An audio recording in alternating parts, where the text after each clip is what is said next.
एक होते हैं हाई अचीवर, जो ज़िंदगी में किसी भी काम में अगर जाते हैं तो बहुत अच्छे रिजल्ट्स लेकर के आते हैं। मेहनत ज़्यादा करने की ज़रूरत नहीं होती है, लेकिन उनको पता है कि मुझे किस तरीके से मूव करना है, स्मार्ट मूव करना है, कैसे मूव करना है। और एक होते हैं लो अचीवर, मतलब किसी भी चीज़ में वो हाथ डालते हैं, उनको इन्वेरेबली सक्सेस नहीं मिलती है।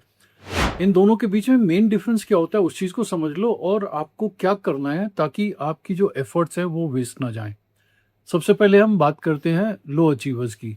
लो अचीवर्स वो कैटेगरी होती है जो अपने इमोशंस को ध्यान में रख के चलती है। आज मेरा मन नहीं कर रहा यार, नहीं यार आज नहीं मैं करूँगा यार, मुझसे नहीं पढ़ा जा रहा यार, नहीं मुझे ये सब करना होता है। इस टाइप की ना वो अपने मन में एक्सक्यूजेस लाते हैं। और छोटी सी भी चीज़ अगर उनके हिसाब से नहीं होती है, मतलब उनको खाना अच्छा नहीं मिला, किसी ने कुछ अनकंफर्टेबल कह दिया, या छोटी मोटी कहीं दर्द हो गई, उनको एक एक्सक्यूज चाहिए उस चीज़ को मना करने के लिए, उस चीज़ को टालने के लिए। ओके। तो अगर आपको लगता है कि मैं एक लो अचीवर हूँ, मुझे ज़िंदगी में सक्सेस नहीं मिलती है और मैं बहुत अनकंफर्टेबल हो जाता हूँ, तो चेक करो कि आप कहीं इमोशन प्रधान तो नहीं हो। इमोशन प्रधान का मतलब क्या होता है कि आप अपने इमोशंस को सामने रख करके ज़िंदगी के डिसीजन लेते हो। Okay, right. अब दूसरी बात आती है हाई अचीवर्स। हाई अचीवर्स अपने इमोशंस पे नहीं जाते हैं। अगर उसको बाहर जाना है, चाहे बारिश हो रही है, किसी ने उसका मूड ऑफ कर दिया, कुछ भी इम्पेडिमेंट आ गया, उसने जो सोचा है वो करेगा।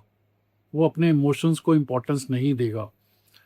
कोई भी चीज़ उसने प्लान करी बट सडनली अनकंफर्टेबल ऐसी सिचुएशन होगी कि उस चीज़ को करना थोड़ा डिफिकल्ट हो गया, तो वो उसको पक्का करेगा। तो अगर आप लो अचीवर हो तो आप इमोशन प्रधान हो, और अगर आप हाई अचीवर हो तो आप एक्शन प्रधान हो, मतलब आप एक्शन पे ज़्यादा ध्यान देते हो। इसके अलावा कुछ छोटी छोटी चीज़ें हैं। अब एक लो अचीवर का इमोशन प्रधान होने का मतलब क्या है? थोड़ी सी चीज़ अनकंफर्टेबल होती है, वो बेसिकली फाइंड आउट करते हैं कि ऐसा क्यों हो रहा है। अब आपने देखा होगा कई लोग ऐसे होते हैं, वो जनरली कुछ भी उनकी लाइफ में गड़बड़ होती है, वो अपने पेरेंट्स को ब्लेम करते हैं।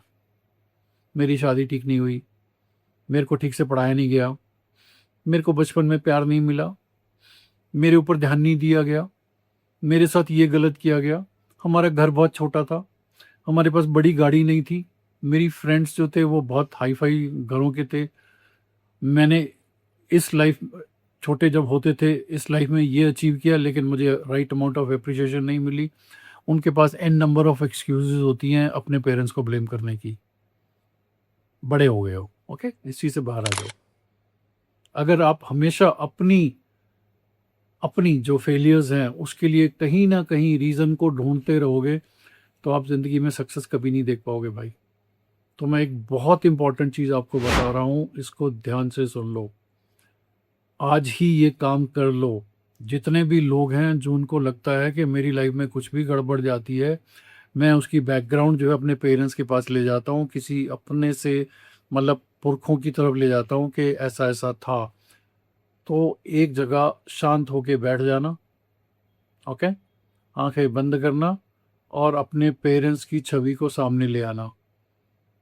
आपकी मदर, आपके फादर ऐसे सामने ले आना, और इमेजिन करना वो दोनों आपको देख के स्माइल कर रहे हैं, आप भी उनको देख के स्माइल कर रहे हो। उनके सामने हाथ जोड़ना, और हाथ जोड़ के बोलना, आपने आज तक जो मेरे लिए किया उसके लिए मैं आपका बहुत धन्यवाद करता हूँ। आपने अपनी सोच के हिसाब से, अपने सामर्थ्य के हिसाब से जो किया, मैं इसके लिए आपका बहुत धन्यवाद करता हूँ। आज के बाद मेरी ज़िंदगी में कोई भी असफलता होगी, कोई भी फेलियर आएगा, मैं उसका ब्लेम आपके ऊपर नहीं डालूँगा। Thank you very much, and open your eyes. और अगर बहुत ही जिद्दी इंसान हो, बहुत ही टेढ़े इंसान हो, और इसके बाद भी आपका मन पेरेंट्स की तरफ जाता है अपनी फेलियर्स को लिंक करने का, तो इसको 1-2 बार और कर लेना। बट इस एक्सरसाइज को कर लेना, and stop blaming your parents for anything. कई लोग तो अपनी शक्ल को लेकर के, अपनी हाइट को लेकर के, अपने चीज़ों को लेकर के जीन्स को ब्लेम करते रहते हैं। यार हमारे तो खानदान में ऐसा, हमारे तो ऐसा ही है, हम तो यार ज़्यादा अमीर नहीं है, हमारा ये ठीक नहीं है, हमारा वो ठीक नहीं है। Shut up, give a shut up call to your mind.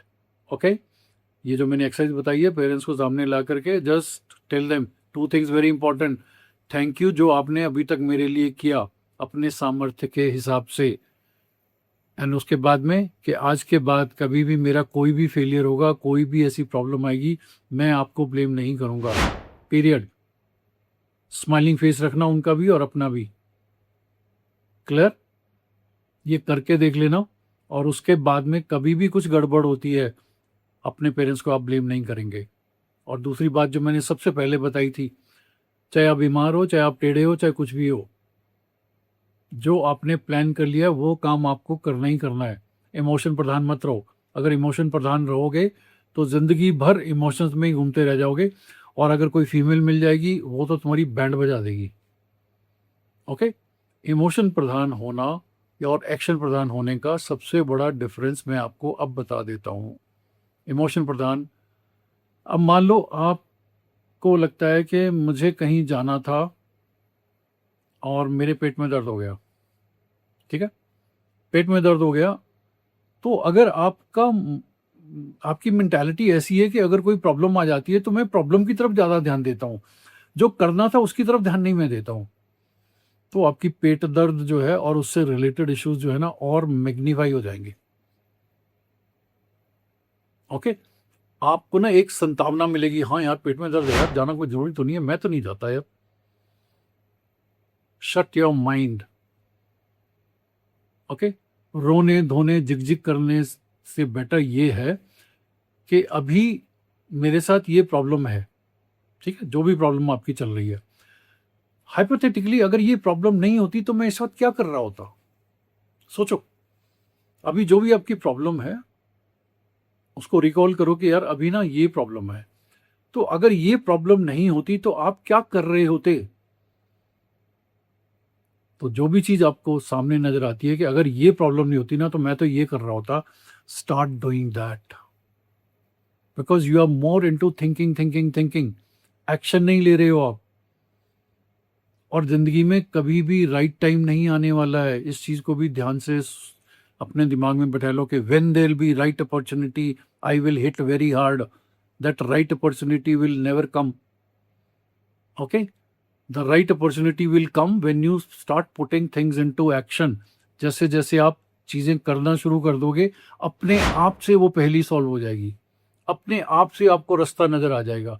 अगर जरूरत से ज्यादा सोचना शुरू कर दोगे ना कि यार इसको मैं ऐसा करूंगा, फिर ऐसा करूंगा, फिर मैं ऐसा करूँ, तुम सोचते ही रह जाना। मन बिल्कुल भी तुम्हें वो काम नहीं करने देगा, मन तुमको वहीं उलझा देगा। मन 10 किस्म की प्रॉब्लम खड़ी कर देगा कि यार ऐसा करेगा तो ऐसा हो जाएगा, ऐसा करेगा तो ऐसा हो जाएगा। तो हाइपोथेटिकली अगर तुम्हें लगता है कि मुझे कुछ करना है और मुझे ये प्रॉब्लम है, तो सबसे पहले give your mind shut up call कि ओके अभी ये प्रॉब्लम है, अगर ये प्रॉब्लम नहीं होती तो मैं क्या कर रहा होता, ये कर रहा होता। करना शुरू कर दो, धीरे धीरे करना शुरू कर दो।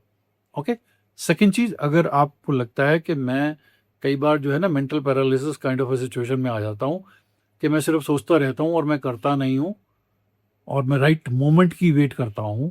यार लड़की का सहारा ले लो, मान लो आपको एक लड़की पसंद है और आप 10 दिनों से सोच रहे हो यार मैं आज प्रपोज करूंगा, मैं आज उसको बोलूंगा, तुम करते रहो, तब तक साला कोई और ले जा करके यो ओयो में पहुंच गया होगा। So don't wait for the right moment. Right moment में मैंने बहुत सारे लोगों को देखा है, नेट के ऊपर सर्च करते, what should be the pickup line, how should I approach a girl, what should I wear, what flowers I should take. ओ भाई ये सब बकवास है।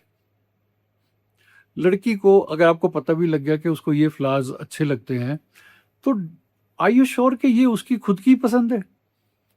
मे बी उसकी फ्रेंड का कोई बॉयफ्रेंड उसको वो फ्लावर्स ला के देता था, उसने कई बार देख लिए होंगे तो उसको वो फ्लावर पसंद आ गया। उसकी रियल तो खुद की चॉइस कुछ भी नहीं है भाई।